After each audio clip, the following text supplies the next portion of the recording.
They're shooting tonight? No, I don't think it was the 3-point shots. I mean, you know, we know that teams are capable at times of shooting the ball, and it was more the one-on-one individual play. You know, when you look at what Radford did, I mean, I thought he was terrific. I thought him getting to the rim, and you know, they were just picking some matchups that they wanted to play some isolation basketball, and they made some good shots, but they do that. And but defensively, I don't think we obviously did a great job when your two key guys got their average plus and did a really good job moving the ball as well. You look at 7 assists, 2 turnovers, 5 and 2, but we and offensively, you know, we had some shots that you'd like to think that we would make, but we when you get behind, you got to change and do some things that get you a little bit out of kilter. But I'd give them all the credit, and they deserve it. They won the game. Rick, what were the defensive letdowns in the first half? Probably more the one-on-one. I mean, you know, we knew again Wade Taylor could make some shots, which he did in the first half, and you know, we had some looks. I mean, we had some looks, but they didn't go down. And but it still got back to one-on-one, and we talked about how hard we're going to have to work to keep them from us getting too spread out and letting them get downhill with it. And but they were willful drivers, and they did a good job finishing at the rim. Is there anything that made it hard on your guards tonight? It seemed like the perimeter was tough to get through at times offensively. I'm not sure what you're asking. Switching, the way that Texas A&M switches, Well, they kept, problems? again, they were going to switch and keep moving around up there who they wanted to get into a matchup. You know, they were obviously, there's no doubt they felt like they wanted to go at Dalton. And but at the end of the shot clock, whoever match they had, they were going to try to drive. And I thought we opened up our hips too much. But it's something that we talked about and didn't execute it the way we needed to. And but we got to be better off. You can't be as. I think we missed 3 or 4 2-shot fouls. Those are turnovers, and when you're behind like that, and you're trying to get back in the game. You've got to capitalize when you're not having a particularly great night. And we had some great looks. I mean, we had some looks that we've been shooting all year, and got to continue to shoot.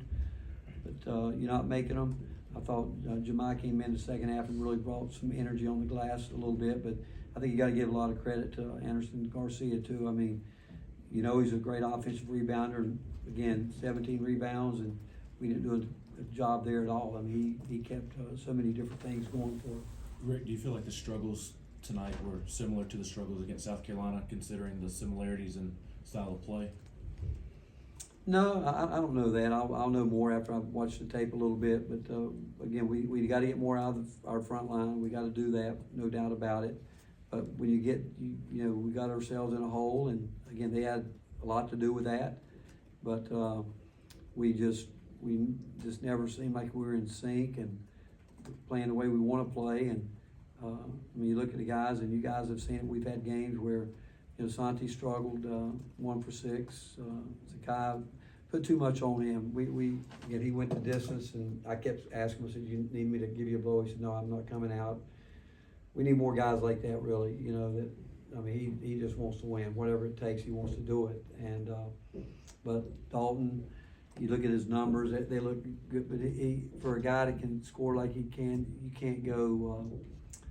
What was he from the free throw line? 4 for 9, and missed two shot fouls.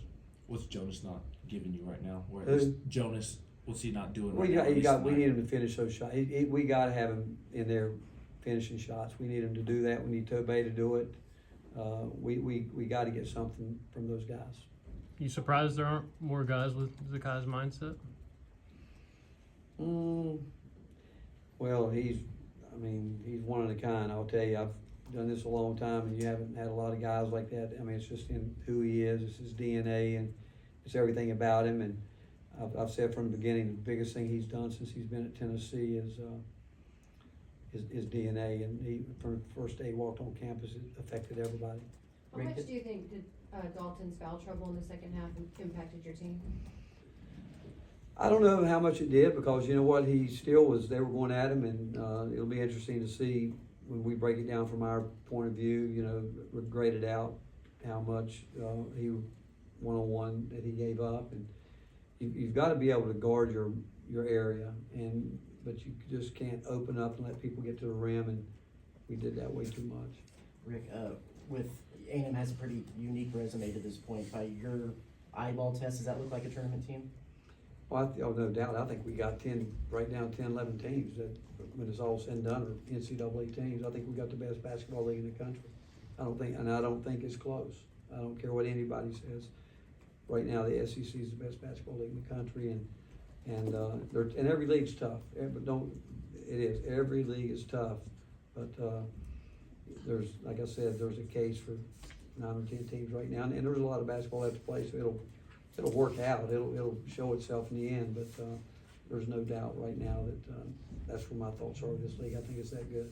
Rick, what went wrong at points offensively? Were you trying to get inside and couldn't, or what was? No, what some of the again, problems? I don't know what, and we need to pass the ball, but need to make shots, and we're going to shoot the ball. We think we're a good shooting team, but we got to make some shots. But that's not. You look at, they ended up making 2 more 3. That's not what the difference in the game was. The difference in the game was we did a poor job at the free throw line, and they could say the same thing, but there's extra possessions. I mean, think about it: 9 offensive rebounds, that's 9 more possessions, or they score from it. I mean, right there in itself says a lot. I mean, they came up with 14, and we ended up with 12. But when we were trying to get back in it, it's those extra possessions they got that hurt us. Anything else?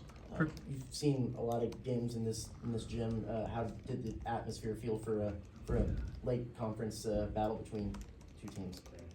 Two good teams. It was fine. I mean, like I said, I've been here a lot, and I don't think it's overwhelming, if that's what you're asking me, but I don't think there aren't many arenas in the country that I would say are overwhelming. I mean, I've got a lot of respect for A&M, and been coming a lot, obviously, but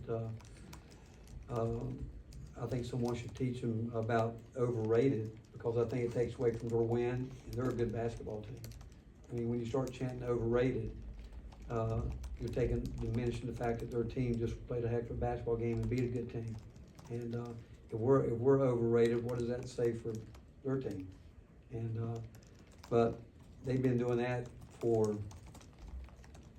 how long ago? I've been coming here 25 years, so maybe you should write it and tell them. Grant and Ben last 2. Rick, do you have any concerns with this group with these kind of performances at this point in the season? No, I mean, it's college basketball. I mean, a long way to go. I mean, I tell everybody, you go back a year ago, the team that won the national championship went through a 5-game skid this time of year and got it going at the right time. And it only hurts you if you don't learn from it and you don't respond from it. If you look at it, can be honest with yourself individually, and we as coaches, we break down what we didn't do a good job with, and and I think we got a program that's transparent with each other. We'll talk about that, but still you look at it, we got it down to 12 and plenty of time, but couldn't move the needle past that. Rick, with Jemiah and Dalton, seemed like you were kind of going back and forth, getting them in and out of the game. I guess what were you trying to communicate with them, or what you didn't like to maybe pull them out at Well, Dalton times? had 4 fouls, and at the end, when we were going to start fouling, we wanted him to stay in the game, obviously, and shoot the ball. So when we went at the end, when we were looking to foul, we didn't do a good job in that situation. We had a chance to foul the person that we wanted to foul twice, and we didn't do it. And that's where, we'll learn from that situation. But every game you go out, you're going to have a chance to learn something. And the question is, after you learn it, will you continue to make that mistake? And I don't think we will, but it gets down to the situational play some there at the end. That's why we were moving them in and out. Thanks, Coach.